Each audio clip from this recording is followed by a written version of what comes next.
আমি হলাম শেষ জামানার নবীর নাতিরে। আজ যেই নবীর কালেমা পড়ে তোমরা মুসলমান হয়েছো, আমি হলাম সেই নবীর নাতিরে।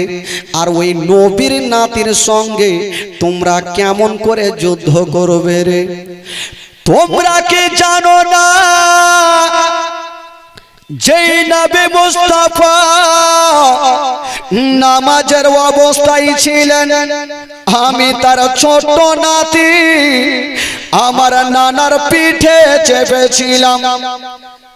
আমি না পড়ে যাওয়ার কারণে আমার নানা সাজদাকে লম্বা করে দিয়েছিলেন। আমি হলাম সেই নবীর নাতিরে। আর ওই নবীর নাতির সঙ্গে কেমন করে যুদ্ধ করবি রে?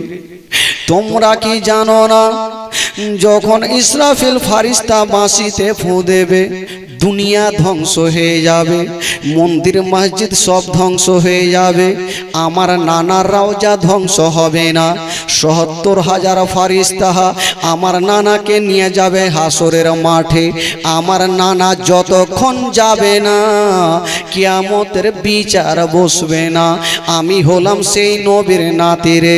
কেমন করে তোমরা যুদ্ধ করবে রে? যেমন এই কথা বলা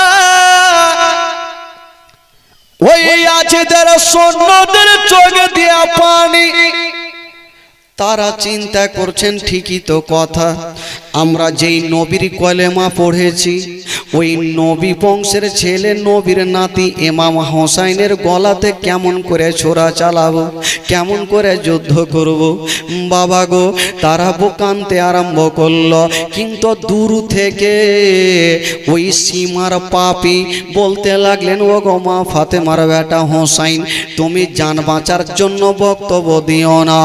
ইমাম হোসাইন বলেছিল, ওরে সীমার গোলাম মানে মুস্তাফা जान देने से नहीं डरते, अरे सर कट जाए या रह जाए कोई परवाह नहीं करते।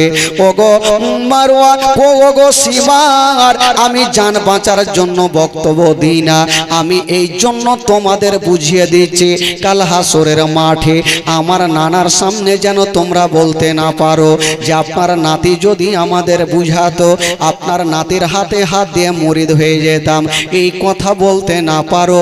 এই জন্য তোমাদের সামনে বলে আমি রাস্তাটা ক্লিয়ার করে নিচ্ছি রে।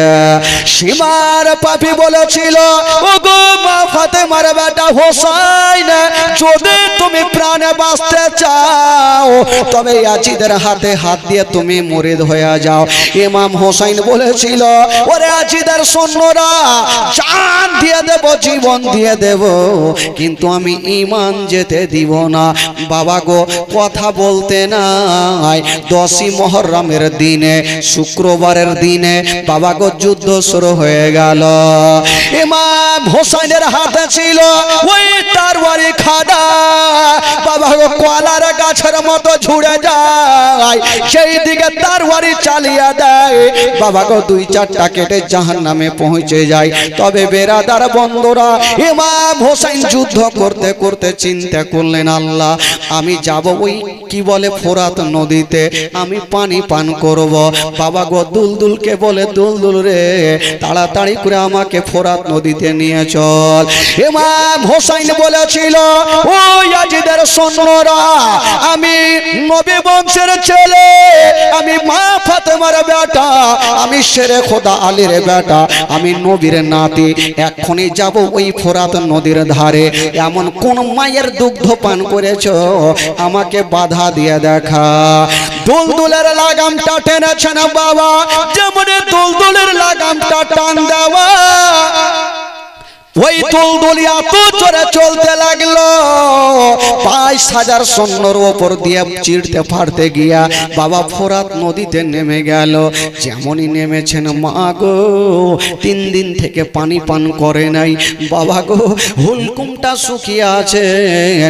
ইমাম হোসেন 1 চুল্লু পানি নিয়েছেন বাবা। যেমনই পানি খানা নিয়েছেন বন্ধুরা, যেমনই পানি পান করতে যাবে ওই দিকে আলী আসগারের কবরখানা দেখে নিল, আউনো মোহাম্মদের কবরখানা দেখে নিল, আলী আকবরের কবরখানা দেখে নিল, আবুল কাসিমের কবরখানা দেখে নিল, মোহাম্মদ ইব্রাহিমের কবরখানা দেখে নিল। ইমাম হোসেন বলছে ওরে পানি রে, এই পানি পানি করে আমার আবুল কাসিম শহীদ হয়ে গেল, এই পানি পানি করে আউনো মোহাম্মদ শহীদ হয়ে গেল, এই পানি পানি করে কি বলে আলী আকবর শহীদ হয়ে গেল। ওরে পানি রে, আমিও তোকে পান করব না। ফোরাত নদীর পানি বাবা ফেলে দিয়েছেন, দুল দুলে চেপে গেছেন। খোদার কসম বন্ধুরা, এক চুল্লু হুলকুমে পানি লেন নাই। ইমাম হোসেন যদি এক চুল্লু পানি পান করে নিত, তবে বাবা গো ওই ইয়াজিদের সৈন্যরা ইমাম হুসাইনের মোকাবিলাতে তারা আসতে পারতো না।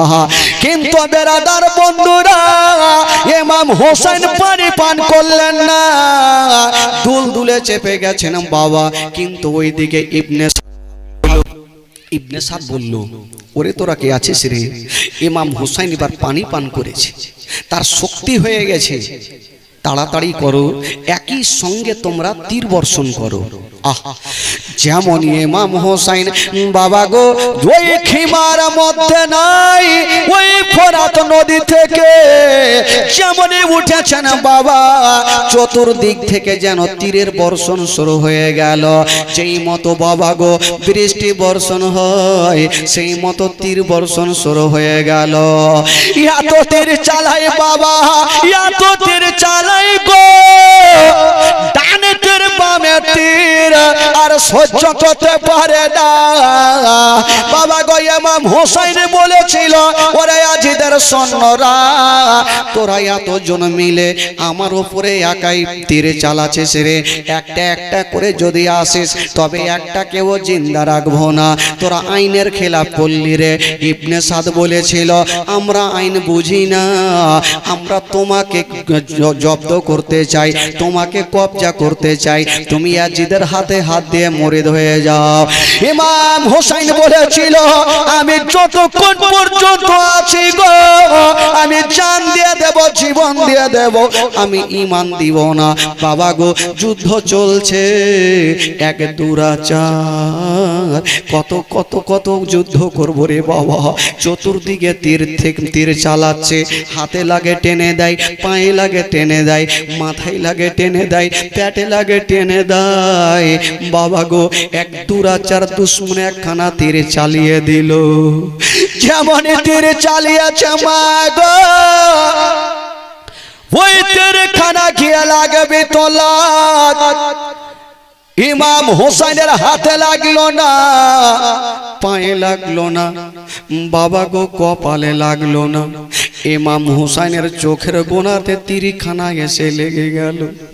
যেমনই লেগে গেছে মা, মনে হচ্ছে চোখের গোড়া অন্ধকার হয়ে গেল। ইমাম হোসেন দুলদুলে থাকতে পারলেন না, বাবা গো জমিনে চলে আসলো।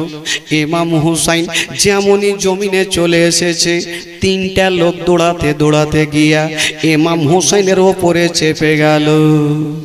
তিনটা লোক চেপে গেল, কোথায় কোথায়, একজন চেপেছে বাবা পায়ের ওপরে, একজন চেপেছে জাঙের ওপরে, আর একজন দুশ্মন দুরাচার চেপেছে বাবা গো সিনার ওপরে।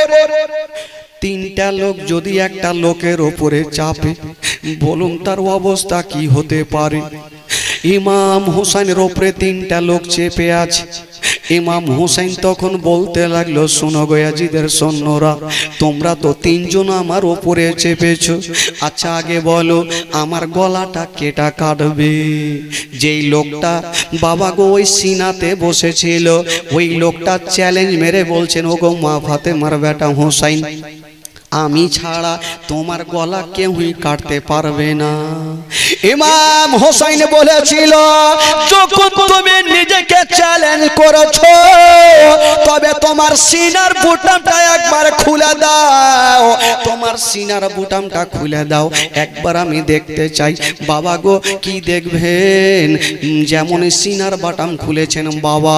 ইমাম হোসেন জানে আমার নানা নবী মুস্তাফা বলেছিলেন, ওরে আমার নাতি রে, তোমার গলা ওই ব্যক্তি কাটতে পারবে যার সিনাতে একটা লম্বা সাদা সিগরি করে দাগ থাকবে। ইমাম হুসাইন বলল, যখন তুমি বলছো চ্যালেঞ্জ মারছো, তবে তোমার সিনার বোতামটা একবার খুলে দাও। যেমনই বাবা গো সীমার পাপি নিজের সিনার বোতামটা খুলেছে, দেখছেন ইমাম হুসাইন একটা লম্বা সিগরি করে দাগ আছে।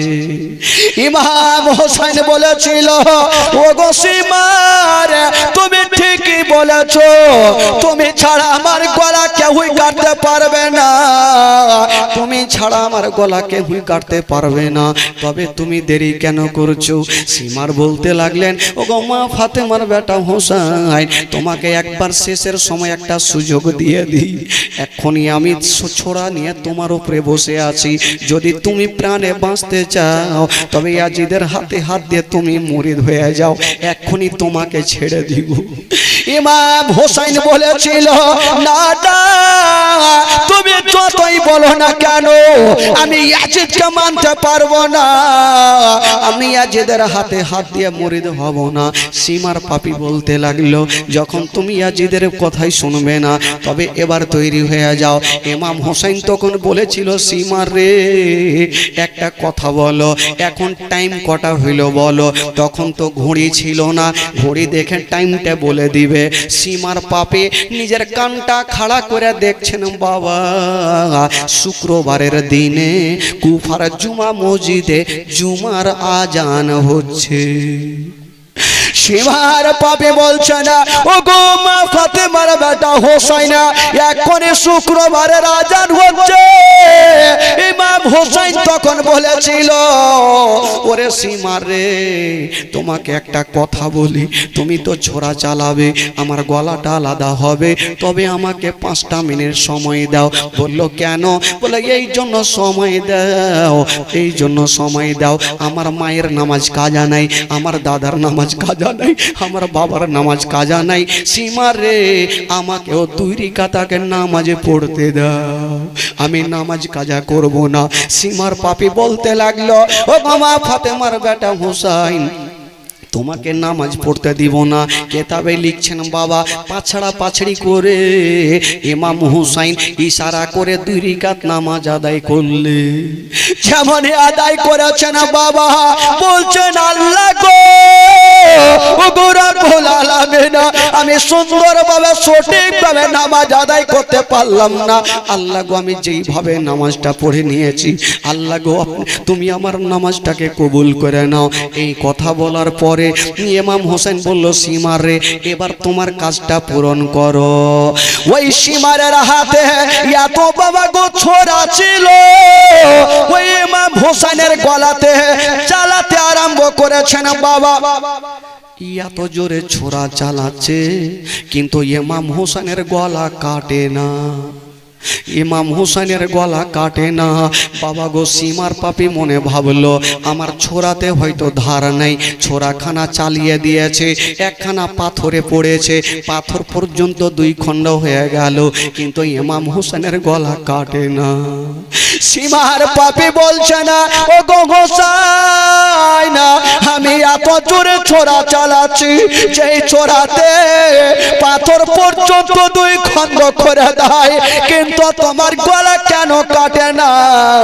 ইমাম হোসেন কাঁদতে কাঁদতে বলেছিল, সীমার রে, এখন তুমি যেই জায়গাতে ছোড়া চালাচ্ছ, কাল কিয়ামত পর্যন্ত যদি তুমি ছোড়া চালাও আমার গলা কাটবে না।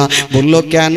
বলে, এই জন্য কাটবে না, যেই জায়গাতে তুমি ছোড়া চালাচ্ছ ওই জায়গাতে আমার নানা চুমা দিয়েছে রে, আমার নানা চুমা দিয়েছে রে, এই জন্য তোমার ছোড়া কাজ করবে না। সীমার পাপি বলেছিল, ও গো মা ফাতেমার বেটা হোসাইনা, তবে তোমার গলা কি কাটতে পারবো না। ইমাম হোসেন বলেছিল, সীমা রে, আমি যেই জায়গাতে বলবো তুমি সেই জায়গাতে ছোড়াটা চালাবে, অবশ্যই কেটে যাবে।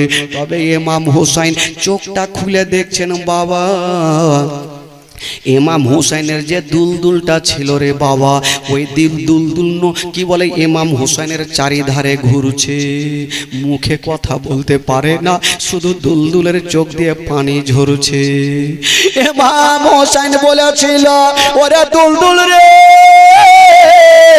ও দুলদুল, আর তোমাকে থাকতে হবে না, থাকতে হবে না, যাও যাও, আমার আহলিয়াদেরকে খবরখানা করে দাও, আমি যেন যুদ্ধের ময়দানে কামিয়াব হয়ে গেছি। ইমাম হুসাইন বাবা গো কাঁদে, আর মুখ দিয়ে একটা ছন্দ বের হচ্ছে। দুলদুলকে কি বলছেন বাবা? বলছেন, যাও রে দুলদুল, কইও রে খবর আমার আহলিয়া যেন আর কান্দে না, মনের দুঃখ মনে রইল দুলদুল, মনের দুঃখ মনে রইল, মদিনা যাওয়া হলো না। ইমাম হুসাইন বলছে, দুলদুল রে, যাও আমার আলিয়াদেরকে খবরখানা করে দাও, ইমাম হুসাইন যুদ্ধের ময়দানে কামিয়াব হয়ে গেছে। ও যুবকেরা, ও গম্বা বোনেরা, ওই দুলদুল কানতে কানতে বাবা কিমার দিকে চলে গেল, আর ওই সীমার পাপি ইমাম হুসাইনের বাবা গো বসেছিল সিনার ওপরে। তবে কত কথা বলবো রে বাবা, সীমার পাপি শুধু সিনাতে বসেছিল না, নিজের একটা পা ইমাম হুসাইনের গলাতে পর্যন্ত চাপিয়ে দিয়েছি। ইমাম হোসেন বলছে, সীমা রে, আমার গলাতে তুমি পাখানা রাখিও না, কারণ আমার নানা নবী মুস্তাফা আমার গলাতে চুমা দিয়েছে রে বাবা গো। ইমাম হোসেন বললে, ও গো সীমার, তুমি একটু ওপরে ছড়াটা চালাও। যেমনই কথা বলেছেন ইমাম হুসাইনের কথা মতো বাবা ছোড়াটা চালিয়েছেন, যেমনই চালিয়ে দিয়েছেন মা, ইমাম হুসাইনের গলা আলাদা হয়ে গেল, মাথায় একদিকে গেল, বডি একদিকে গেল। সকলে পড়ুন, ইন্না লিল্লাহি ওয়া ইন্না ইলাইহি রাজিউন। ইমাম হুসাইন বাবা শহীদ হয়ে গেলেন 10ই মুহররমের দিনে। এই জন্য তো কবি লিখেছেন বাবা, ও 10ই মুহররম দিনে ইমাম হোসেনকে, ও 10ই মুহররম দিনে জুমার ওয়াক্তে কারবালাতে ভেসে গেল হোসাইনের রক্তে। জোরে বলুন সুবহানাল্লাহ। ও 10ই মুহররম দিনে জুমার ওয়াক্তে কারবালাতে ভেসে গেল হোসাইনের রক্তে। আজ সেই দিন মোদের জগৎকে কান্দাই রে, ইসলামের জন্য হলেন হোসাইন শহীদ কারবালায় রে, ইসলামের জন্য হলেন হোসাইন শহীদ কারবালায় রে, ইসলামের জন্য হলেন হোসাইন শহীদ কারবালায় রে। কারবালার ঘটনা শুনে বুক ফেটে যায় রে, ইসলামের জন্য হলেন হোসাইন শহীদ কারবালায় রে, ইসলামের জন্য হলেন হোসাইন শহীদ কারবালায় রে। ইমাম হোসেন যখন শহীদ হলেন, ওই ইমাম হোসেনের দুলদুল বাবা গো খিমার দিকে চলে যাচ্ছেন। বন্ধুরা, কি নাম? মতিফুল সাহেব নিজের দাদু দাদির নামে 1000 টাকা দান করেছেন। ইমাম হোসেনের দুলদুল বাবা চলে যাচ্ছেন, কিন্তু খিমার মধ্যে বাবা গো যারা ইমাম হোসেনের আহালিয়ারা ছিল, আচ্ছা যারা দিবেন একটু ওইদিকে দিবেন, আমি নামটা বলে একটু ওখানে নিয়ে রাখবেন। বাবা গো আহালিয়ারা যারা ছিল বাবা গো খিমা থেকে বেরিয়ে রাস্তার ধারে দাঁড়িয়ে আছেন। সাকিনা বলছেন মা গো মা আমার আব্বাজান কখন আসবে মা। জয়নাল আবেদিন বলছেন মা গো আমার আব্বাজান কখন আসবে মা। সবাই কাঁদতে ছিল। একদিনের ঘটনা 10ই মুহররমের দিনে সাকিনা রাস্তার দিকে দেখছেন বাবা, হঠাৎ করে নজর পড়ে গেল ইমাম হোসেনের দুলদুল বাবা ধুলা উড়িয়ে যেন চলে আসছে। ইমাম হোসেনের দুলদুল চলে আসছে। সাকিনা কাঁদতে কাঁদতে দেখছেন মা মা গো আমার আব্বাজান কেন ঘুরে এলো না মা। বলল কেন রে বেটি। বলছেন মা গো আমি তাকে দেখছি মা শুধু একটা দুলদুল চলে আসছে মা, দুলদুলের ওপরে কেউ বসে না। ওইদিকে যাই না বলছেন সাকিনা তুমি কান্দিও না, তুমি খিমার মধ্যে চলে যাও। সাকিনাকে হাতখানা ধরে খিমার মধ্যে ঢুকিয়েছেন বাবা। আর একটু পরে ওই দুলদুলটা ছিল বাবা গো দুলদুলি এসে খিমার সামনে দাঁড়িয়ে গেল। বাবা গো চোপায়া জানোয়ার মুখে কথা বলতে পারে না, শুধু বাবা গো দুলদুলের চোখ দিয়ে পানি ঝরছে। সাকিনা দৌড়াতে দৌড়াতে চলে আসলো, দৌড়াতে দৌড়াতে দুলদুলের সামনে এসে লাগামটা ধরে নিয়েছেন বাবা। আর চিন্তা করছেন আল্লাহ গো আমার আব্বা কোথায়, তবে আমার আব্বা কি ঘুরে এলো না। বাবা গো যার বাবা মা জগতে নাই তার দুনিয়াতে কিছুই নাই রে বাবা। সাকিনা কাঁদতে আরম্ভ করেছেন বাবা। একদিকে চাইনাব কান্দে, একদিকে সোহার বানু কান্দে, একদিকে উম্মে কুলসুম কান্দে, একদিকে জয়নাল আবেদিন কান্দে। সবাই যারে যার হয়ে কান্দে। গোটা খিমার মধ্যে বাবা গো হাহাকার মেতে গেল। ইমাম হোসেন আর ফিরে এলো না। বাবা গো ভাইরা ও গো আমার মা বোনেরা জাইনাব দেরি করলেন না, সাকিনাকে টেনে বুকে লাগিয়েছেন। 7 বছরের বেটি আব্বা আব্বা বলে কাঁদছে আর বলছেন ফুফু জান আমার আব্বা কি আর আসবে না ফুফু জান। জাইনাব বলেছিল ও বেটি সাকিনা রে তুমি চোখের পানি ফেলিও না, যাও তুমি ভিতরে যাও। কিন্তু বেরাদার বন্ধুরা ওই খিমার মধ্যে যারা যারা ছিল রে বাবা, ইমাম হোসেন বাবা শহীদ হয়ে যাওয়ার পরে যারা খিমার মধ্যে ছিল গো জাইনাব সবাইকে এক জায়গাতে বসাইয়া জাইনাব বলছে শুনে নাও শুনে নাও, তোমরা চোখের পানি ফেলিও না, তোমরা কান্দিও না। বুঝাতে ছিল বাবা। হঠাৎ করে তাকিয়ে দেখছেন মা, হঠাৎ করে তাকিয়ে দেখছেন বাবা ওই সাকিনাকে যেন দেখা যায় না। রাত্রিবেলাতে 7 বছরের সাকিনা কোথায় হারিয়ে গেল। জাইনাব মনে করছেন আল্লাহ সাকিনা কোথায় হারিয়ে গেল, কোথায় হারিয়ে গেল।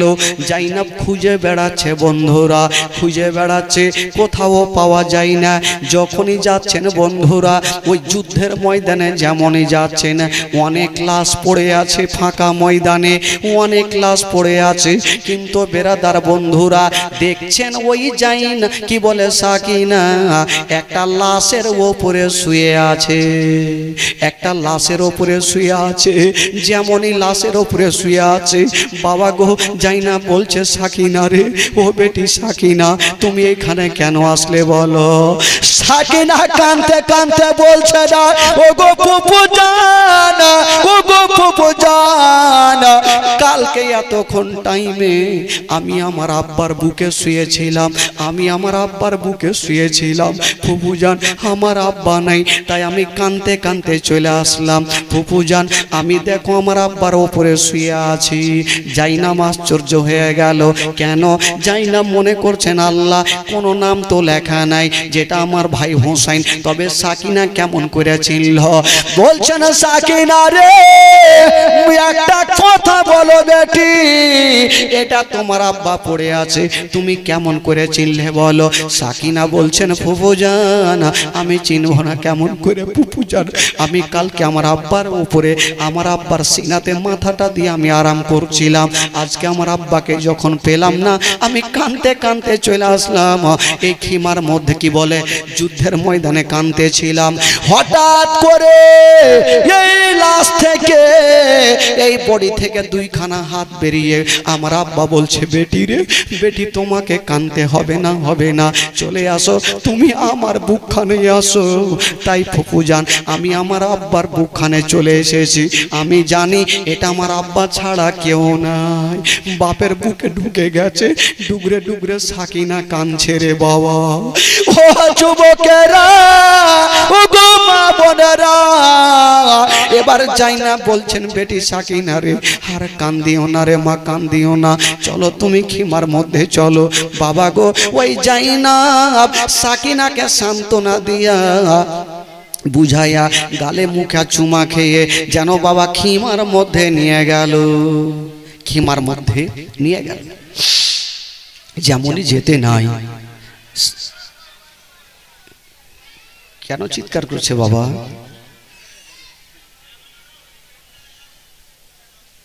চিৎকার করেন না, একটু চুপচাপ থাকেন ভাই, একটু ঘটনা শুনেন, ইমান তাজা হয়ে যাবে।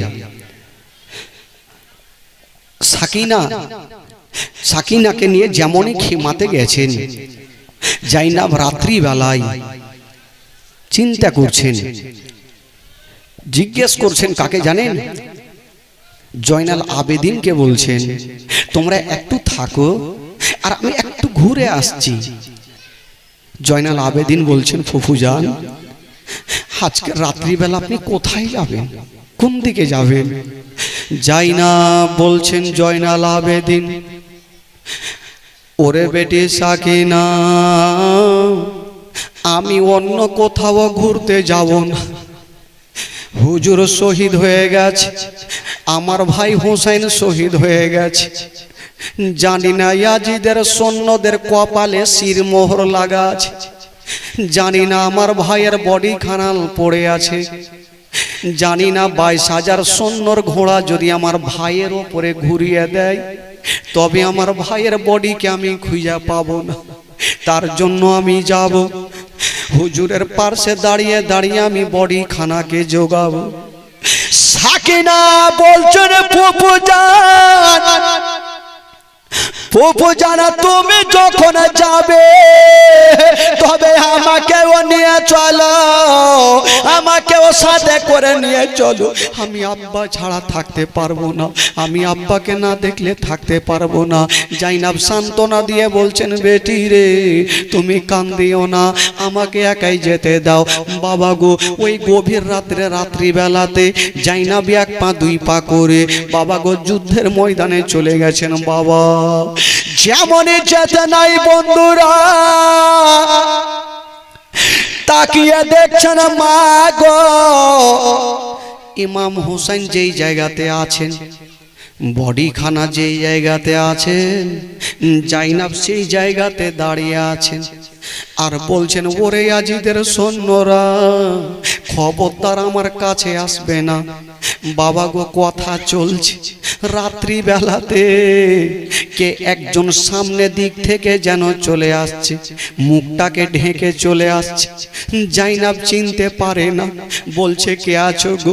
খবরদার আমার ভাইয়ের দিকে আসবে না, আমার ভাইয়ের দিকে আসবে না। বাবা এই কথা বলতে নাই, বাবা ওই দুলদুলে সাওয়ার হয়ে চলে আসছে, জাইনাবের কথা শুনে না, জাইনাবের কথা শুনে না। জাইনাব বলছেন কে আছো গো? আমার ভাইকে শহীদ করে দেওয়ার পরে তোমাদের মনের স্বাদ কি মিটেনি? আমার ভাইয়ের বডিকে তোমরা কি বলে চুরি করতে এসেছো? ভুল করেও আসবে না।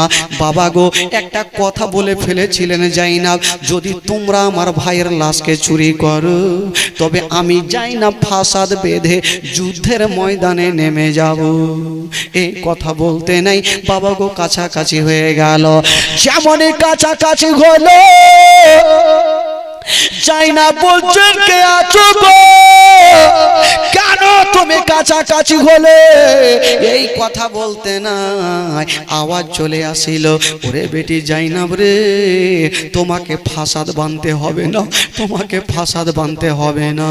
সেটা কে ছিল বাবা? সেটা অন্যজন কেউ ছিল না, সেটা হলো শেরে খোদা আলী। শেরে খোদা আলী চলে এসেছে, মুখ থেকে চেহারা থেকে যেমনই বাবা গো কাপড়খানা সরিয়েছে, জাইনাব কাঁদতে কাঁদতে দেরি করলেন না, আব্বার বুকে ঢুকে গেছে। আব্বা গো, আব্বা গো, আব্বা গো, সব শেষ হয়ে গেল আব্বা। আমার কি বলে ওই যে 7 বছরের সাকিনা আজকে খিমার মধ্যে ডুগরে ডুগরে কাঁদছে। জাইনাব কি বলে উম্মে কুলসুম জারে জার হয়ে কাঁদছে, জয়নাল আবেদিন জারে জার হয়ে কাঁদছে। শেরে খোদা আলী বলছে, ও বেটি রে, ওরে বেটি জাইনাব, তোমাকে বলতে হবে না রে মা, তোমাকে বলতে হবে না, আমি সকাল থেকে এই জায়গাতে আছি রে মা, আমি সব কিছু দেখে রেখেছি রে মা। জাইনাব কাঁদতে কাঁদতে বলছেন, আব্বাকে এটা কেমন কথা বললেন আব্বা? আপনি থাকা সত্ত্বেও কেন আপনি হায়দারি হাঁক মারলেন না আব্বা? কেন ডাক দিলেন না? শেরে খোদা আলী বলছেন, বেটি রে, মাস্টারেরা দেয় শুধু কোশ্চিন দেয়, উত্তর দেয় না রে মা। ওরে বেটি জাইনাব, আমি এসেছিলাম আমার কি বলে আমার বেটা হোসেনের পরীক্ষা দেখতে। আমার বেটা হোসেন পরীক্ষাতে পাস করে না, ফেল করে। ওরে বেটি জাইনাব রে, আমি বুঝে গেছি আমার বেটা হোসেন জান প্রাণ থেকে বেশি ইসলামকে ভালোবাসে। আমার বেটা হোসেন জান প্রাণ থেকে বেশি ইসলামকে ভালোবাসে রে মা, আমি সব কিছু দেখেছি। জাইনাব আব্বাকে পেয়ে আব্বার বুকে ডুগরে ডুগরে কাঁদতে লাগলো। বাবা গো, শেরে খোদা আলী বলেছিল, বেটি রে, চোখের পানি ফেলিও না রে মা, যাও তুমি যাও, তুমি খিমার মধ্যে যাও। এই কথা বলে শেরে খোদা আলী চলে গেছেন বাবা। যেমনই যেতে নাই মা গো, জাইনাব হঠাৎ করে ইমাম হোসেনের বোনের কাছে দাঁড়িয়ে ছিলেন আর খিমার দিকে দেখছেন বাবা। খিমার মধ্যে যেন দাও দাও করে আগুন জ্বলছে, খিমার মধ্যে দাও দাও করে আগুন জ্বলছে।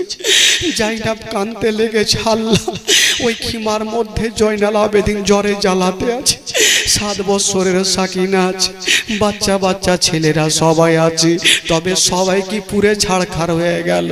আল্লাহ, আমি কোন দিকে যাব? আমি খিমার দিকে যাব না ভাই হোসেনের পাশে আমি দাঁড়িয়ে থাকব? আমি কোন দিকে যাব? বাবা গো, জাইনাব দেরি করলেন না, দৌড়াতে দৌড়াতে যেন খিমার মধ্যে চলে গেছেন বাবা। যেমনই যেতে নাই মা গো,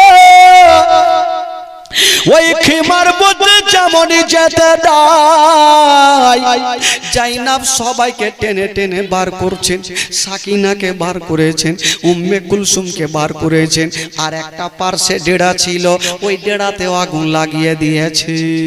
জাইনাব কাঁদতে লাগলো, সবাইকে দেখতে পাচ্ছে বাবা, কিন্তু জয়নাল আবেদিনকে এখন পর্যন্ত দেখা যায় না, জয়নাল আবেদিনকে দেখা যায় না, কোথায় হারিয়ে গেছে। জাইনাব বুঝে গেল, আল্লাহ, ওই ডেরার ভিতরে আমার বেটা জয়নাল আবেদিন আছে, হয়তো পুরে ছাড়খাড় হয়ে গেল। জাইনাব দেরি করে না, ফাসাদ বানতে আরম্ভ করেছে, আগুনে ঝাঁপ দেওয়ার জন্য, জয়নাল আবেদিনকে বাঁচার জন্য আগুনে ঝাঁপ দিবে। ইয়াজিদের সৈন্যরা বলছেন, ওরে জাইনাব রে, ওরে জাইনাব, আগুন কাউকে চিনহে না, আগুন কাউকে চিনহে না, তুমি আগুনে যেও না, নচেত পুরে ছাড়খাড় হয়ে যাবে। জাইনাব বলেছিল, না না, আমি কখনো বাইরে থাকবো না, আমার বেটা কি বলে আমার ভাতিজা জয়নাল আবেদিন আগুনে ছাড়খাড় হয়ে পড়বে, আর আমি বাইরে দাঁড়িয়ে তামাশা দেখবো, আমি কখনো করব না। বাবা গো, সঙ্গে সঙ্গে জাইনাব ফাসাদ বেঁধে যেন তাদের কথা শুনলো না, ইয়াজিদের সৈন্যদের কথা শুনলো না। বাবা গো, দাও দাও করে খিমাতে আগুন জ্বলছে, জাইনাব যেন আগুনে লাফিয়ে গেল। যেমনই আগুনে লাফিয়েছে বাগো, যেমনই আগুনে লাফিয়ে যায়, ও যুবকেরা ওই দিকে সাকিনা কাঁদতে আরম্ভ করেছে, আল্লাহ আমার আব্বা চলে গেল, আমার ফুফু জান চলে গেল, আল্লাহ আগুন কাউকে ছাড়বে না, আমার ফুফু জান পুড়ে সারখার হয়ে যাবে। বেশ বাবা গো, সবাই কাঁদতেছিল, উম্মে কুলসুম কাঁদছে। হঠাৎ করে বেশ কিছুক্ষণ পরে আল্লাহর কি কারিশমা, একটু পরে দেখা গেল ওই বাবা গো জাইনাব আগুনের ভিতর থেকে জয়নাল আবেদিনকে নিয়ে বেরিয়ে গেল। যেমনই বেরিয়ে গেছে না বাবা, যেমনই বেরিয়ে গেছেন বন্ধুরা, তবে একটা কথা বলে দিই, জয়নাল আবেদিন এতক্ষণ পর্যন্ত বাবা আগুনে ছিল। জাইনাবের কাপড় তো দূরের কথা, এখন সুতা পর্যন্ত পুড়েনি। তবে বেরাদার নবী বংশের ছেলে কেমন করে বাবা গো তাদের শরীরে আগুন ধরবে? বাবা গো জয়নাল আবেদিন বাবা গো অজ্ঞান হয়েছিল, বাবা গো এখন পর্যন্ত জ্ঞান ফিরেনি। তার মানে বুঝা গেল জয়নাল আবেদিন আগুনের মধ্যে ছিল গো, কিন্তু বেরাদার তার আগুনের তাপ কিছুই লাগেনি। যদি তাপ লাগতো তবে দেখতেন বাবা গো ভাগাভাগি শুরু হইতো।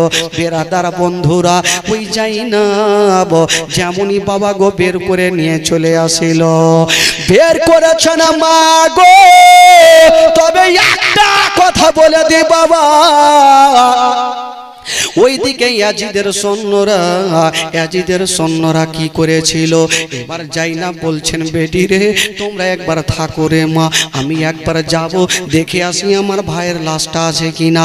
গভীর রাতে পূর্ণিমার চন্দ্র বাবা গো এক পা দুই পা করে যেন হুসাইনের পার্শ্বে দাঁড়িয়ে গেছে না। যেমনই দাঁড়িয়েছেন বাবা, যেমনই দাঁড় হতে নাই মা, সবাই এইদিকে খিমার মধ্যে, ওইদিকে জাইনাব ভাইয়ের পাশে দাঁড়িয়ে দাঁড়িয়ে কান্দে, আর এই দিকে উম্মে কুলসুম আর বাবা গো কি বলে এই সাকিনা কান্দে। এই জন্য তো কবি লিখেছেন, বাবা কান্দে জাইনাব কান্দে কুলসুম কান্দে সাকিনা, কান্দে জাইনাব কান্দে কুলসুম কান্দে সাকিনা, খালি দুলদুল ফিরে এলো, খালি ঘোড়া ফিরে এলো, হোসাইন এলো না। কান্দে জাইনাব কান্দে কুলসুম কান্দে সাকিনা, কান্দে জাইনাব কান্দে কুলসুম কান্দে সাকিনা, খালি দুলদুল ফিরে এলো, হোসাইন এলো না। কান্দে জাইনাব কান্দে কুলসুম কান্দে সাকিনা, কান্দে জাইনাব কান্দে কুলসুম কান্দে সাকিনা। ইমামের পরীক্ষা তুমি নেবে কতবার, নেবে কতবার, ইমামের পরীক্ষা তুমি নেবে কতবার, নেবে কতবার, আর সহা চাই না গো আল্লাহ জালিমের জুলুম। কান্দে জাইনাব কান্দে কুলসুম কান্দে সাকিনা, কান্দে জাইনাব কান্দে কুলসুম কান্দে সাকিনা, খালি দুলদুল ফিরে এলো, হোসাইন এলো না।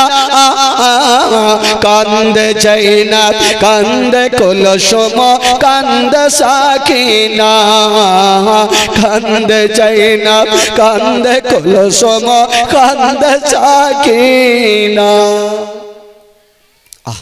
ইমাম হুসাইন দুনিয়া থেকে বিদায় নিয়ে চলে গেছেন বাবা। জাইনাব পার্শ্বে দাঁড়িয়ে দাঁড়িয়ে দেখছে, কি দেখছেন? ভাইকে দেখছেন, ইমাম হুসাইনকে দেখছেন। আর ওইদিকে বেরাদার হঠাৎ করে জাইনাব মনে করলেন যে সাকিনার কাছে একবার যায়, কারণ 7 বছরের সাকিনা কত না কাঁদছে। যেমনই যাচ্ছেন বাবা সাকিনার কাছে, যেমনই গিয়ে দেখছেন বাবা সাকিনা আছে গো, কিন্তু সাকিনা কান দিয়া ঝরঝর করে রক্ত ঝরছে। উম্মে কুলসুমের কান দিয়ে রক্ত ঝরছে, সাকিনার কান দিয়ে রক্ত ঝরছে। জাইনাব বলছেন, বেটি রে বেটি বলো তোমার কান দিয়ে কেন রক্ত? জাইনাব যেমন এই কথা বলা, ওই সাকিনা বলছেন, ফুফু জান আপনি যখন আমার আব্বার কাছে গিয়েছিলেন ফুফুজান, ওই ইয়াজিদের সৈন্যরা এই খিমার মধ্যে চলে এসে আমাদের ওপরে অত্যাচার করেছিল। বলল কি অত্যাচার? বলছেন ফুফুজান ইয়াজিদের সৈন্যরা। সাকিনা নিজের কথা বলছেন, ফুফুজান আমার কানে গোল গোল গোল দুটা বালি ছিল, গোল গোল দুটা বালি ছিল। ইয়াজিদের সৈন্যরা ওই দুটা বালি বাবা গো সুন্দর করে এই কানে আঙুল ভরে বালি পর্যন্ত ছিঁড়েছে, বালি ছিঁড়েছে, টান দিয়েছে, বলি মাংস কানের লৌগুলা বাবা ছিঁড়ে ছিঁড়ে চলে এসছে খিমার মধ্যে। ও যুবকেরা একটা কথা শোনেন বাবা, ইয়াজিদের সৈন্যরা খিমার মধ্যে যারা যারা ছিল বাবা গো সবারই কানের দুল পর্যন্ত ছিঁড়ে নিল, নাকের দুল পর্যন্ত ছিঁড়ে নিল বাবা গো। নবী বংশের ছেলেদের, আহলে বাইতের ছেলেদের ওপরে অত্যাচার শুরু করলো। যেমনই অত্যাচার শুরু করেছে, ওই খিমার মধ্যে যারা যারা ছিল সবাইকে বন্দি করে দেওয়া হইল বাবা গো। জয়নাল আবেদিনের হাতে হাত করি, পায়ে বেরি বাবা গো জিঞ্জির নিয়ে বেঁধে দিল বাবা গো। সাকিনাকে বন্দি বানানো হইল, কি বলে উম্মে কুলসুমকে বন্দি বানানো হইল। শহরবানু ছিল, জাইনাব ছিল, সবাইকে বন্দি করে নিল। সবাইকে বন্দি করেছে না বাবা, যেমনই বন্দি করেছে না বন্ধুরা, ওই কি বলে যতজন নবী বংশের ছেলেরা ছিল তাদেরকে সেইখানে রাখা যাবে না। অর্ডার চলে আসলো কার? ওই যে ইয়াজিদ পাপির অর্ডার আসলো, যারা যারা বেঁচে আছে তাড়াতাড়ি করে আমার কাছে নিয়ে আসো, দামেশ্বরে নিয়ে আসো। তবে বাবা গো ওই কি বলে দামেশ্বর, কি বলে ওই কুফা থেকে কত দূর দামেশ্বর? কেতাবে লিখছেন বাবা গো কি বলে 800 মাইল হলো দামেশ্বর। 800 মাইল হেঁটে যদি যাই তবে 28 দিন যেতে লাগবে রে বাবা। বেরাদার বন্ধুরা 28 দিন যেতে লাগবে, কিন্তু তার আগে বেরাদার বন্ধুরা মুহররমের 11 তারিখে সবাইকে জেলের মধ্যে বন্দি করে দেওয়া হইল। জেলের মধ্যে বন্দি, খানা পানি সব বন্ধ, খানা পানি বন্ধ করে দিয়েছেন বাবা। তবে জেলের মধ্যে কতদিন রেখেছিল? কেতাবে লিখক লিখছেন বাবা ওই জেলের মধ্যে টোটাল 34 দিন রেখেছিল। বলুন বাবা গো, যদি জেলের মধ্যে 34 দিন রাখা যায়, বলুন তাদের অবস্থা কি হতে পারে? 34 দিন পরে দাঁড়ান, কেউ চুপচাপ কথা বললেন না, খালা একটু ধৈর্য ধরুন। যদি বাবা গো 34 দিন পরে বের করা হয়, তবে বলুন তাদের অবস্থা কি হতে পারে? 34 দিন পরে যখন বাবা গো জেলখানা থেকে বার করে, জয়নাল আবেদিন আছে গো, চেহারাতে কোনো মাংস নাই। সাকিনা আছে, চেহারাতে কোনো মাংস নাই। সখী বলে উম্মে কুলসুম আছে, চেহারা কালো কালো হয়ে গেছে। জেলখানাতে রেখেছে বাবা গো, খাবার নাই, কিছু নাই। তারা কেমন করবে বাবা? একটা লোক, একটা মেয়ে বলতে লাগলো, শোনো গো, একটা লোক ওই ইবনে সাদকে বলতে লাগলো, ইবনে সাদ ওই যে নবী বংশের ছেলে যে জেলের মধ্যে আছে, আজকে 34 দিন হয়ে গেল তারা পানি পান করেনি। যদি পারো গো একটু নবী বংশের ছেলেদের একটু পানি পান করিয়ে দাও, নচেত তারা আর বাঁচবে না। ইবনে সাদ বলল, এখন যদি আমরা পানি দিই তবে হয়তো তারা পানি পান করবে না। তবে কি করা যাবে? পানি পান করবে না। তবে ওই লোকটা বলল, এক কাজ করো, যখন যদি তোমরা নিয়ে যাও পানি পান করবে না, আমাকে দাও, আমি নিয়ে যাব, একটু পানি নিয়ে যাব, আর আমি দেখবো তারা পানি পান করে কিনা। তো বাবা গো ওই লোকটা এক লোটা পানি নিয়ে পৌঁছে গেছেন। যেমনই গিয়েছেন বাবা ডাক দিচ্ছেন সাকিনা,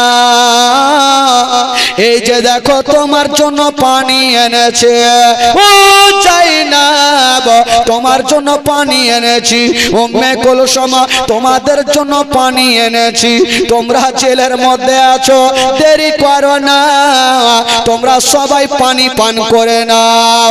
যেমন এই কথা বলতে নাই নবী বংশের ছেলে সাকিনা বলতে লাগলো, সাকিনা বলছে শোনা গো আমি পানি পান করব না। বলল কেন? বলে আমি এমনিতে পানি পান করব না। তবে ওই লোকটা বলছে যাই না, একটা কাজ করো, তুমি যদি পানি পান না করো তবে সাকিনাকে পান করিয়ে দাও।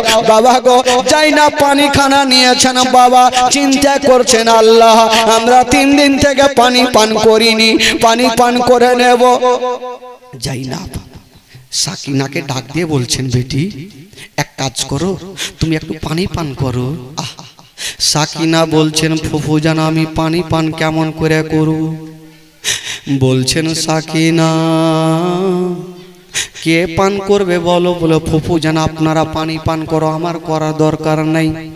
বলল বেটি রে বড়দেরকে রেখে কি বলে ছোটদের রেখে বড়দেরকে পানি পান করতে হয় না রে বেটি, বড়দের ছোটদেরকে রেখে বড়দেরকে পানি পান করতে হয় না।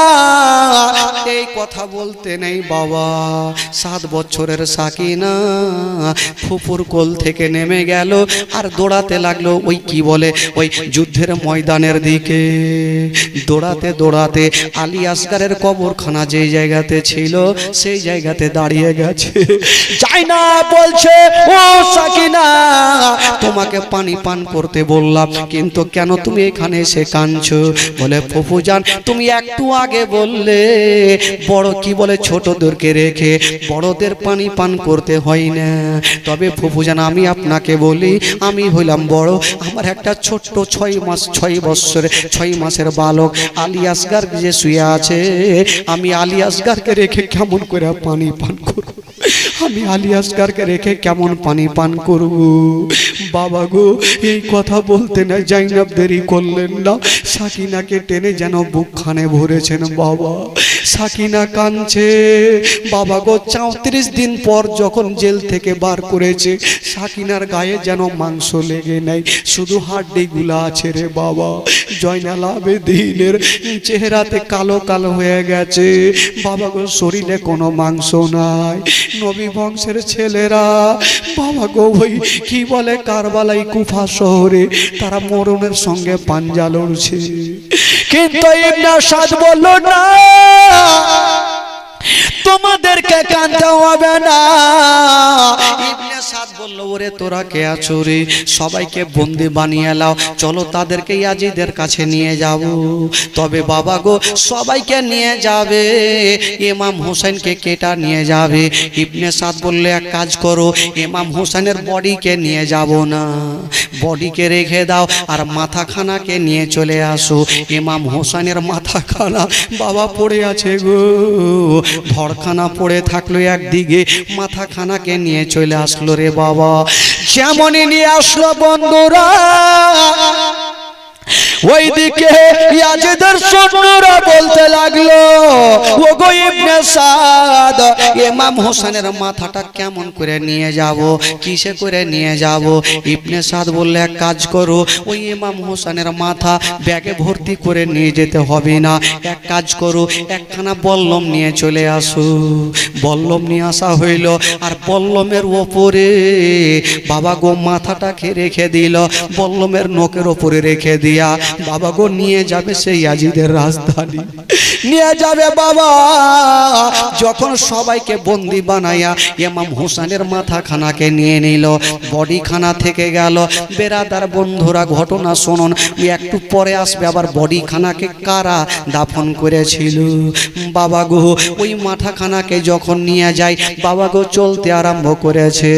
ইয়াজিদের সৈন্যরা সামনে বাবা 500 জন, পিছনে 500 জন, আর নবী বংশের ছেলেরা বাবা মিডিল জায়গাতে হেঁটে হেঁটে চলে যাচ্ছে। তবে বাবা গো ও মা বোনেরা একটা কথা বলে দিই, ইয়াজিদের সৈন্যরা মনে মনে ভাবছে যেন তারা কোনো মতে ভাগতে না পারে, যেন কোনো ভাগতে না পারে। একটু দূর আগিয়ে গিয়েছেন, সাকিনা চলতে পারে না। বাবা গো পেটে দানা নেই, পানি নেই, যেন বাবা জমিনে পড়ে যাচ্ছে, জমিনে পড়ে যাচ্ছে মা, যেমন জমিনে পড়ে গেছে। ওই দুশ্মন দুরাচারের দিলে কোনো ময়া আসলো না, কোনো দয়া আসলো না। বাবা গো ওই দুশ্মন দুরাচার বলতে লাগলো, ইবনে সাদ বলতে লাগলো, ওরে তোরা কে আছিস রে, সাকিনাকে হাঁটিয়ে নিয়ে যেতে হবে না, এক কাজ করো, ওই উটের ওপরে সাকিনাকে টাইট করে রশির সঙ্গে বেঁধে দাও। 7 বছরের সাকিনাকে বাবা গো বেঁধে দেওয়া হইল ওই উটের ওপরে। যেমনই রেখেছে বাবা চলতে আরম্ভ করেছে মা। হঠাৎ করে বাবা গো ওই কুফা থেকে যেতে, কি বলে দামেশ্বর ইয়াজিদের কাছে যেতে 18টা কি বলে 19টা মঞ্জিল আছে, 19টা জায়গা আছে। তবে 19 জায়গাতে তারা দাঁড়াবে। ও যুবকেরা গো, যখন চলতে লেগেছে না বাবা, চলছে বাবা গো, হঠাৎ করে বন্ধুরা একটা জায়গাতে গিয়ে দাঁড়িয়ে গেল। যেমনই দাঁড়িয়েছে বাবা গো, ওই ইবনে সাদকে বলতে লাগলো, কে বলতে লাগলো, ইয়াজিদের সৈন্যরা বলছেন, ও ইবনে সাদ আমরা তো সবাই দাঁড়িয়ে গেলাম, কিন্তু ইমাম হোসেনের মাথাটা কোথায় রাখবো, কোথায় রাখবো? বললো এক কাজ করো, ইমাম হোসেনের মাথাটা ওই যে দেওয়ালে হিলানা দিয়ে রেখে দাও। বাবা গো ওই বাড়িটা কার ছিল? একজন পাদ্রী রাহেব, একজন খ্রিস্টানের বাড়ি ছিল। যেমনই রেখেছেন বাবা ইমাম হোসেনের মাথা, ওই বাবা গো রেখেছেন ওই দেওয়ালে হিলানা লাগায়া, যেমনই লেগে রেখেছেন বাবা গো, ঠিক রাত্রির সমাতে খোদার কসম বাবা কি এমন একটা ঘটনা ঘটে গেল। যেমনই মাথা রেখেছেন বাবা গো, সঙ্গে সঙ্গে দেওয়ালে রেখেছেন, আর দেওয়াল পর্যন্ত ফেড়ে গেল, দেওয়াল পর্যন্ত ফেড়ে গেল। দেওয়াল ফেড়ে যেতে নাই বাবা গো, ওই দেওয়ালের ভিতর থেকে 2খানা হাত বেরিয়ে আসলো। কোনো মানুষ বেরিয়ে আসে না, 2খানা হাত বেরিয়ে আসলো। যেমনই আসতে নাই বাবা, বাবা গো হাতখানা আসার পরে বলতে লাগলো, হাতখানা আসার পরে একটা কলম তৈরি হয়ে গেল। এবার হাত দিয়া ওই দেওয়ালে বাবা লিখতে আরম্ভ করলো। কি লিখেছিল রে বাবা? এটাই লিখেছিল, ইয়াজিদের সৈন্যরা, ইয়াজিদের সৈন্যরা নবী বংশের ছেলেদের ইবনে সাদের দরবারে নিয়ে যাচ্ছে। এই জিনিসগুলা লিখছে বাবা। তবে ইবনে সাদ আশ্চর্য হয়ে গেল, লিখছে সেটা তো বুঝলাম, কিন্তু কেটা লিখছে? বাবা গো ইমাম হোসেনের মাথাটা সেখান থেকে নিয়ে নিবে, কিন্তু যেই বাড়ির পাদ্রী, যেই বাড়ির একজন গির্জাওয়ালা বাবা গো, ওই খ্রিস্টান বলতে লাগলো, ও গো ইবনে সাদ আগে বলো এই মাথাটা কার আছে বলো। বলে এই মাথাটা হলো ইমাম হোসেনের। বললে তুমি কোথায় নিয়ে যাবে? বলো ইয়াজিদের কাছে নিয়ে যাব। ওই পাদ্রী বলেছিল, ওই গির্জাওয়ালা বলেছিল, ও গো ইবনে সাদ তোমাকে একটা কথা বলবো, ইমাম হোসেনের মাথা যদি একটা রাত আমার বাড়িতে থাকতে দাও, তবে তোমাকে 10,000 দিরহাম দিব, 10,000 দিরহাম দিব। ইবনে সাদ মনে করলো একই রাতে যদি 10,000 দিরহাম পাই তবে রাখবো না কেন? বাবা গো সেই জায়গাতে রেখে দিয়েছেন বাবা। যেমনই রাখতে নাই বাবা গো, ওই ইহুদি মাথাটাকে নিয়ে কি করেছিল রে বাবা?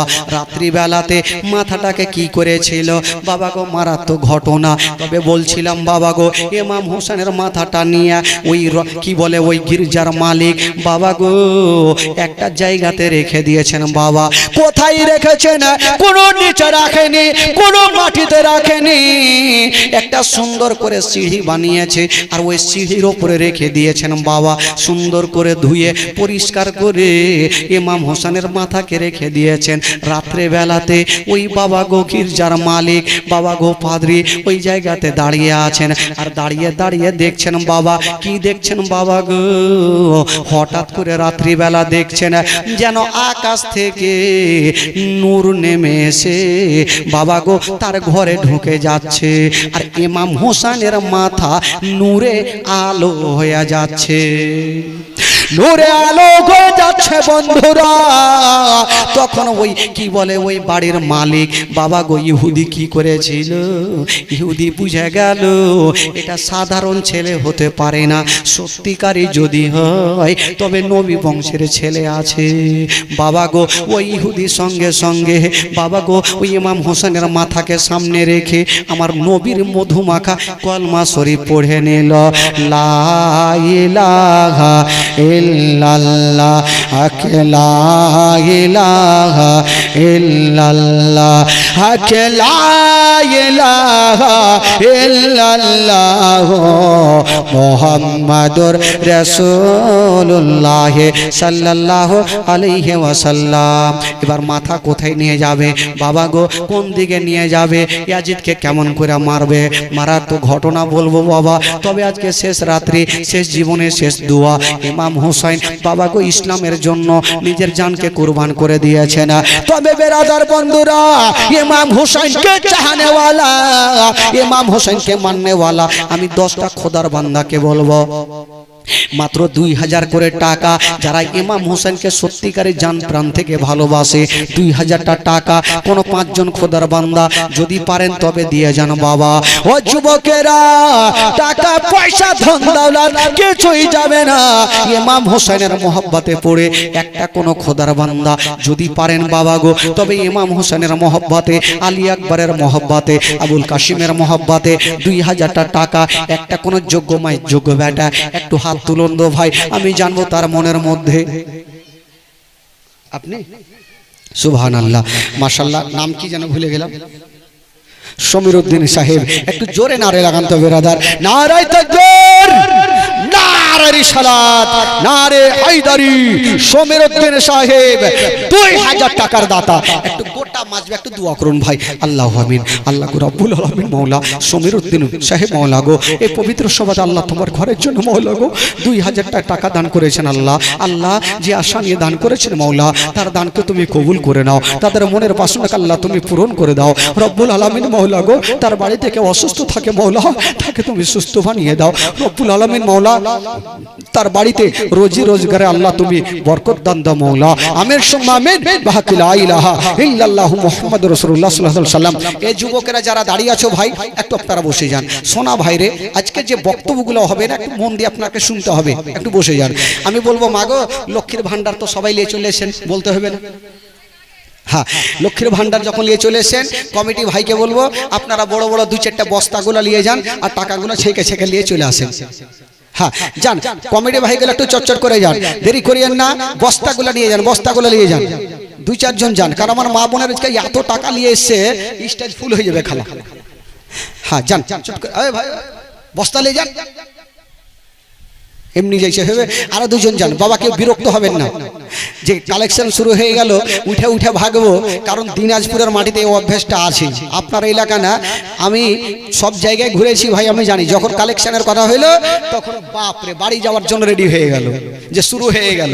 না ভাই খবরদার, এই কালেকশন নিজের বাড়ির জন্য না, আল্লাহর ঘরের জন্য বেরাদার বন্ধুরা। তবে আমার আল্লাহ কি বলছেন, মান বানা লিল্লাহি মসজিদান বানাল্লাহু লাহু বাইতান ফিল জান্নাত। যে ব্যক্তি আল্লাহর ঘরকে সাজাবে আল্লাহ তার জন্য জান্নাতে একখানা ঘর সাজাবে। বাবা গো কেউ বিরক্ত হবেন না, একটা কোনো যোগ্যমাই যোগ্য বেটা আর 2000 টাকা দিতে পারবেন না ভাই, একটা কেউ হাত তুলবেন। কোন ভাই চাচা, আমি জানি এই পবিত্র সভাতে আসন দেখে একটা খোদার বান্দা আল্লাহর ঘর মসজিদের জন্য 2000টা টাকা একটা উঠান তো ভাই, দেখি চট করে দেখি আছেন কোন আল্লাহর খাস বান্দা। কি বলে 2000 টাকা একটা তো হয়ে গেছে ভাই। তবে বলছিলাম বাবা গো আপনাদের এলাকায় তো দান কারণেওয়ালা প্রচুর আছে গো, 500 বাড়ির বাস্তি, তবে একটা একটা করে তো লোক এসছে। আমি বলবো বাবা গো একটা কোনো ভাই কোনো বাবা 5000 টাকা দিতে পারবেন গো? আছেন একজন 5,000 টাকা দিতে বলা, একটা কোন যোগ্য যোগ্য বেটা আসুন তো দেখি 5,000 টাকা দেনে বলা, উঠান তো দেখি হাত। আমি জানবো তার জন্য একটু মন খুলে প্রাণ খুলে একটু দোয়া করে দেবো ভাই। আছেন কেউ? একটা কেউ হবেন? কোন যোগ্য যোগ্য বেটা দিতে পারবেন 5,000 টাকা?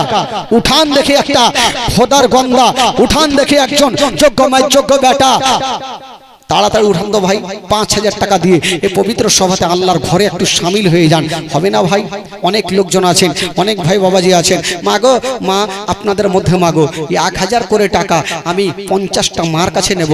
মা গো ফাতেমাতুজ জাহরাকে রাজি করার জন্য মা, ওই ফাতেমাকে জানেন, ফাতেমা হবে জান্নাতে নারীদেরই সরদারিনী, ওই ফাতেমার হাতে হবে জান্নাতি চাবি। মা ফাতেমাতুজ জাহরাকে যদি রাজি করে নেন মাগো, তবে জান্নাত গ্যারেন্টি। আমি বলবো মাগো কালাম নামে 100, এ ভাইয়ের নামে 100, রাজি হোসেন নামে 150, আর লিয়ে আসো। যাও যাও লিয়ে আসো, কেড়ে কুড়ে লিয়ে আসো। হ্যাঁ লিয়ে আসো, ভাইদের তরফ থেকে নিয়ে আসো। তবে বলছিলাম বাবা গো 5,000 টাকা একটা কেউ হবে না গো? একটু দিনাজপুরের মাটিতে, কি বলে ভাটলের মাটিতে, এই গ্রাম কাছনাবাড়ির মাটিতে একটা কেউ কোনো ভাই নেই 5,000 টাকা দেনে বলা হবে না? জবরদস্ত নিব না, একটু দিল থেকে প্রাণ থেকে যদি মনে করেন নবী বংশের ছেলেদেরকে ভালোবাসি, মোহাব্বত করি, একটা কোনো খোদার বান্দা 5,000 টাকা উঠান দেখি ভাই। একটা কোনো বাবা আছেন 5,000 টাকা দেনে বলা? কোনো যোগ্য যোগ্য বেটা কমিটির মধ্যে হোক কিংবা বাইরের মধ্যে হোক, এই গ্রাম থেকে হোক, কোনো মাওলানা সর্দার সাহেব হোক, কোনো মাস্টার সাহেব হোক, কোনো হাজি সাহেব হোক, 5,000 টাকা একটা কেউ পরিচয় দিয়ে এই পবিত্র সভাতে দিতে পারবেন না? মাগো আপনাদেরকে 1,000 করে চেয়েছি মা, একটু চটচট করে দিয়ে পাঠান তো আমার 10টা মা, 1,000 করে দিয়ে পাঠান। ছোট্ট বাচ্চার হাতে একটু নামটা বলে পাঠান মাগো। আজকে দোয়া করবো মা, সবারই জন্য দোয়া হবে, প্রত্যেকের জন্য দোয়া হবে। তবে আগে বলেছি মা, আজকে গজলের কোনো থাকবে না মাগো, আনলিমিটেড গজল হবে, শুধু টাকা দিয়ে পাঠান। তবে একটু বক্তব্য শোনাতে হবে, গজল হবে না, এখন বক্তব্য হবে। তবে বলছিলাম বাবাকে 5টা মিনিট সময় নিয়েছি, 2 মিনিট পার হয়ে গেল, আর 3টে মিনিটের জন্য হবে না বাবা গো? এই পবিত্র সভাতে আল্লাহর ঘর মসজিদে দান কারণেওয়ালা, আচ্ছা উঠান তো দেখি একটা কোনো খোদার বান্দা 1,000 টাকা একটা হবে না বাবা গো? নামাজ হচ্ছে 5 ওয়াক্ত নামাজ, একটা কোনো খোদার বান্দা 5 জনকে বলবো 1,000 করে টাকা। একটু হাত তুলেন তো ভাই, চট করে দেখি, পাহুল মানের মতো একটু হাত তুলে দেন। এ যুবকেরা, আল্লাহর ঘর মসজিদে দান কারণেওয়ালা, একদিন আমার নবী বলেছিলেন এ সাহাবারা আল্লাহর ঘরে দান করতে হবে, বলছে মসজিদ করার জন্য। তখন বাবা গো কি করেছিলেন? আবু বকর সিদ্দিক রাদিয়াল্লাহু তাআলা আনহু বলেছিলেন, কি নাম?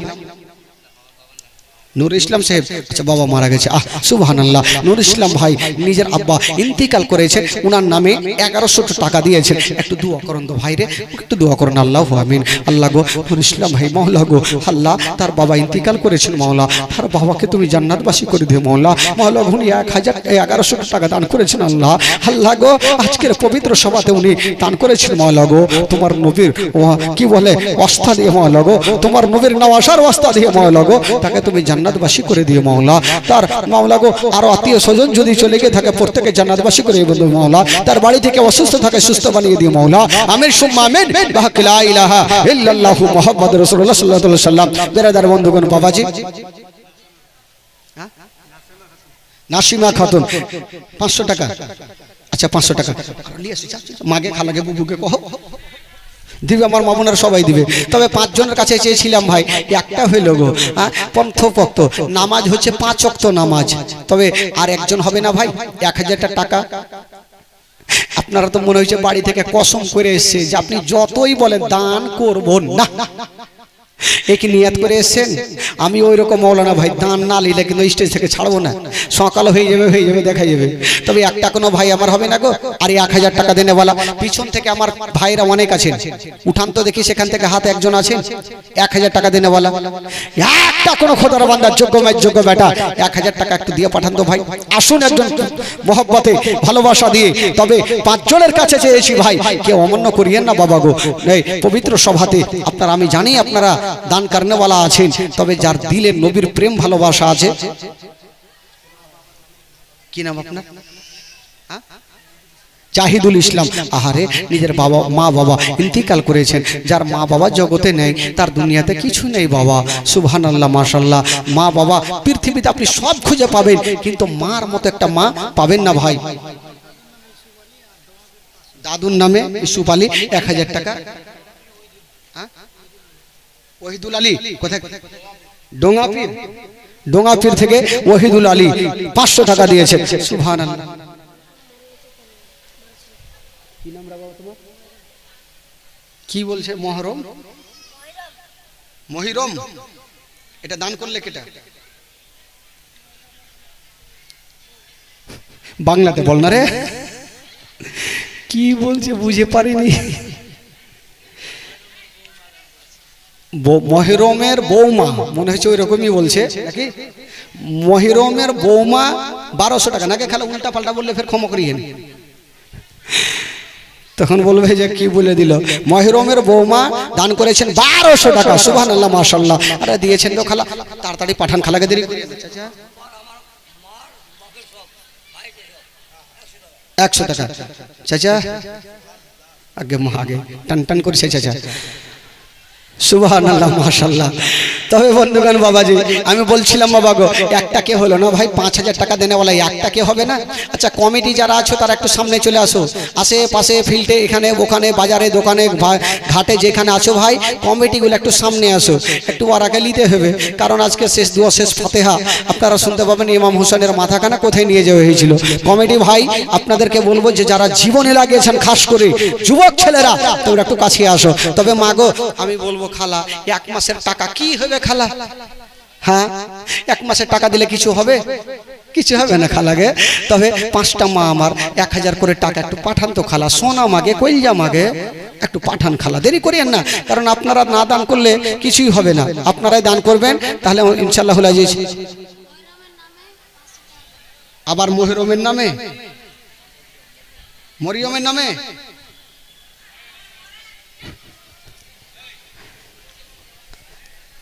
কি যে কইছে আল্লাহ জানে। আচ্ছা যাকে দান করেছে নাম না বলে আমার আল্লাহ সব কিছু জানে। কে কে উদ্দেশ্য নিয়ে কে দান করছে আমার আল্লাহ জানে কি জানে না ভাই? আমার আল্লাহ সবারই মনের কথা জানেন। বেরাদার বন্ধুগণ, তবে দান করেছেন আর একটা কোন খোদার বান্দা, তবে একটা কেউ হবে না গো বাবা, 5000 টাকা দেনে বলা একজন কেউ নাই। একটা কোন খোদার বান্দা যোগ্য ম্যাচ যোগ্য ব্যাট একটা দিতে পারবেন না? হ্যাঁ চলে আসলো খালা, একটা 786 টাকা একটা পাঠান তো, 786 টাকা একজন পাঠান, চট করে পাঠান। 786 টাকা বেশি লাগবে না, একটু চট করে পাঠান তো। এই যুবকেরা একটা কোন খোদার বান্দা আমি বলবো বাবা গো, 1786 টাকা একটু হাত তুলেন তো ভাই। 1786 টাকা একটা কোন ভাই যদি থাকেন তবে একটা হাত তুলেন। 1786 না নবীর রাজা সরে দেখে মন ভরে না, দেদার দাও গো শাহে মদিনা, দেদার দাও গো শাহে মদিনা। একটু আমার সাথে গোতা মাজমা পড়ুন। নবীর রাজা সরে দেখে মন ভরে না, নবীর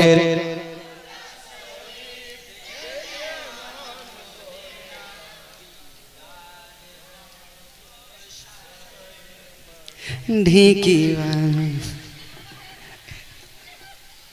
এত লোকজন থেকে গো আপনার আওয়াজ হয় না, ভালো কাজে আওয়াজ হয় না, মন থেকে প্রাণ থেকে পড়ুন ভাই, ইমান তাজা হবে। যদি পড়াতে গুনাহ হয় আমাকে দিয়ে, নেকি যদি হয় তো আপনারা নিয়েন। পড়ুন আমার সাথে। নবীর রাজা সরে দেখে মন ভরে না, নবীর দেখে মন ভরে না, দাও গো শাহে মদিনা, দেদার দাও গো। আরশের মেঘমান করেছেন আল্লাহ, কত শান কত মান মোর কমলিওয়ালা।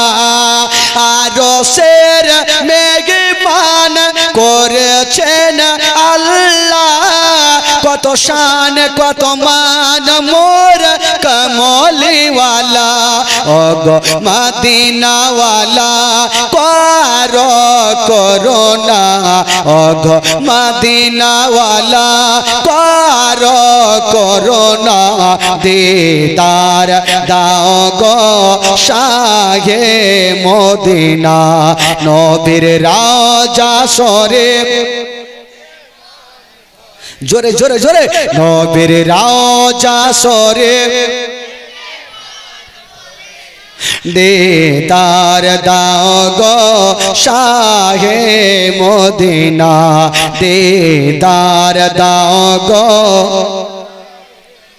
ও জালে মোবারক দেখিলে এক নজর নূরেতে ঝলমল কলবি ভিতর জালে মোবারক দেখিলে এক নজর নূরেতে ঝলমল কলবি ভিতর ও ঘোরাও ফরগেম কাছে ডাক দাও না ও ঘোরাও ফরগেম কাছে ডাক দাও না দিদার দাও গো শাহে মদিনা দিদার নবীর রাজা সরে দেখে মন ভরে না নবীর রাজা সরে দিদার দাও গো শাহে মদিনা দিদার দাও গো শাহে মদিনা একটু ধ্যান দেন বাবা জীবনী শুনেন মা